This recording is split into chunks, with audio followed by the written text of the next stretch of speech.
السلام علیکم ناظرین، امید ہے آپ لوگ خیریت سے ہوں گے۔ آج کی ویڈیو میں ہم آپ کو استخارے کے بارے میں بتائیں گے۔ استخارہ کیسے کرتے ہیں اور کیا استخارہ خود کرنا چاہیے یا کسی سے کروانا چاہیے، اور کیا استخارے کے ذریعے خواب میں کچھ نظر آتا ہے یا ایسی کوئی بات ہے، تو آج ہم ان سب باتوں کو وضاحت سے پیش کریں گے۔ ناظرین، استخارے کا معنی ہے خیر طلب کرنا، یعنی اپنے معاملے میں اللہ سے خیر اور بھلائی کی دعا مانگنا۔ استخارے کے بعد اصل چیز دل کا رجحان ہے،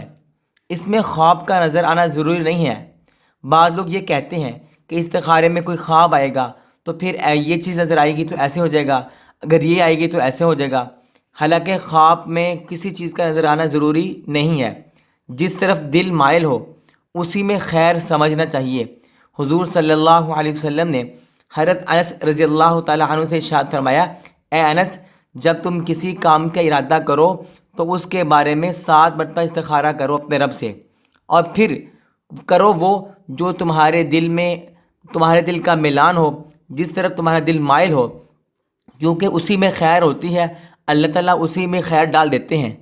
استخارہ کی حقیقت یہ ہے کہ استخارہ ایک دعا ہے جس سے مقصود طلب اعانت علی الخیر ہے، یعنی استخارے کے ذریعے بندہ اللہ تعالیٰ سے دعا کرتا ہے کہ میں جو کچھ کروں اسی کے اندر خیر ہو، اور جو کام میرے لیے خیر کا باعث نہ ہو وہ مجھے کرنے ہی نہ دیجیے۔ اور استخارہ جیسے خود کیا جاتا ہے دوسرے سے بھی کروایا جا سکتا ہے، لیکن بہتر یہ ہے کہ استخارہ خود کیا جائے، اور یہ سب سے بہتر عمل ہے، اس لیے کہ حضور صلی اللہ علیہ وسلم سے اس کا طریقہ جو ثابت ہے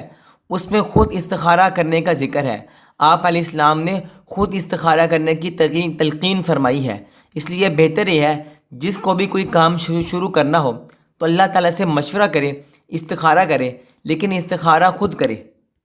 لیکن اگر کوئی انسان خود استخارہ نہیں کر سکتا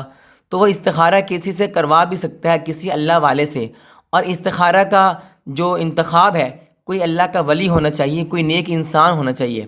ناظرین، استخارہ کا مسنون طریقہ یہ ہے کہ 2 رکعت نفل نماز پڑھی جائے، اس کے بعد پوری توجہ کے ساتھ یہ دعا پڑھے جو استخارہ کی مشہور دعا، اللہم انی استخیرک بعلمک واستقدرک بقدرتک واسألک من فضلک العظیم فانک تقدر ولا اقدر وتعلم ولا اعلم وانت علام الغیوب الی آخری۔ یہ پوری دعا استخارہ کی پڑھی جائے۔ اس دعا کا ترجمہ یہ ہے، اے اللہ، میں آپ کے علم کے ذریعے خیر کا طالب ہوں اور آپ کی قدرت سے طاقت حاصل کرنا چاہتا ہوں، اور آپ کے فضل عظیم کا سائل ہوں۔ بے شک آپ قادر ہیں اور میں قدرت نہیں رکھتا، اور آپ کو علم ہے کہ میں لا علم ہوں، اور آپ چھپی ہوئی باتوں سے اچھی طرح واقف ہیں۔ اے اللہ، اگر آپ علم کے مطابق یہ کام میرے حق میں دینی، دنیاوی اور اخروی اعتبار سے میرے لیے بہتر ہے، آپ کو علم ہے، یا فی الحال میرے لیے فائدہ مند ہے، تو اسے میرے لیے مقدر فرما دیجئے، اور اسے میرے حق میں آسانی کر کے اس میں مجھے برکت سے نوازیے۔ اور اگر آپ کو علم ہے کہ یہ کام میرے حق میں دینی یا دنیاوی یا اخروی اعتبار سے برا ہے تو اس کو مجھ سے اور مجھے اس سے ہٹا دیجئے، اور جس جانب خیر ہو وہی میرے لیے مقدر فرما دیجئے، اور پھر مجھے اس عمل پہ راضی کر دیجئے۔ دعا پڑھتے ہوئے جب حاصل امر پہ پہنچے تو دونوں جگہ اس کام کا دل میں دھیان جمائے جس کے لیے انسان استخارہ کر رہا ہے، یا دعا پوری پڑھنے کے بعد اس کام کو ذکر کرے۔ دعا کے شروع اور آخر میں اللہ تعالیٰ کی حمد و ثنا اور درود شریف بھی ساتھ لازمی پڑھے۔ اور اگر عربی میں دعا نہ پڑھی جا سکے، کسی کو عربی میں دعا نہیں آتی، تو اردو میں یا اپنی مادری کسی بھی زبان میں اسی مفہوم کی دعا مانگے۔ اور ناظرین، استخارے کے بعد دل کے میلان کو دیکھیں، جس طرف دل کا رجحان ہو اسی میں خیر سمجھیں۔ جس طرف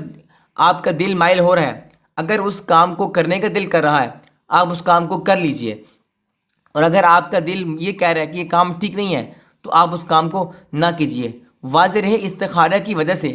کسی امر کا کرنا یا نہ کرنا لازم اور ضروری نہیں ہو جاتا۔ نیز استخارے کے ساتھ ساتھ اہم امور میں مشورہ بھی مسنون ہے۔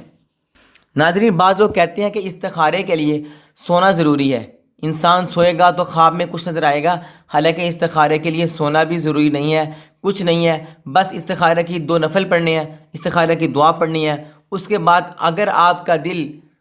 آپ نے دعا کرتے رہنا ہے، یا اللہ اللہم اغفر لی واختر لی، یہ دعا آپ کثرت سے پڑھتے رہیں، اللہم اغفر لی واختر لی، اے اللہ جو میرے لیے بہتر ہے آپ میرے لیے وہ پسند فرما، بس دعا پڑھتے رہیں، اور بس اگر آپ کا کے لیے وہ کام بہتر ہوگا آپ کا دل اس کام کو کرنے لگ جائے گا، اور اگر بہتر نہیں ہوگا تو آپ کا دل اس کام سے ہٹ جائے گا۔ ناظرین یہ تھی آج کی ہماری ویڈیو، اگر اچھی لگی ہو لائک شیئر کر دیجئے، چینل کو سبسکرائب کر دیجئے، ملتے ہیں ایک اور ویڈیو کے ساتھ، تب تک کے لیے اللہ حافظ۔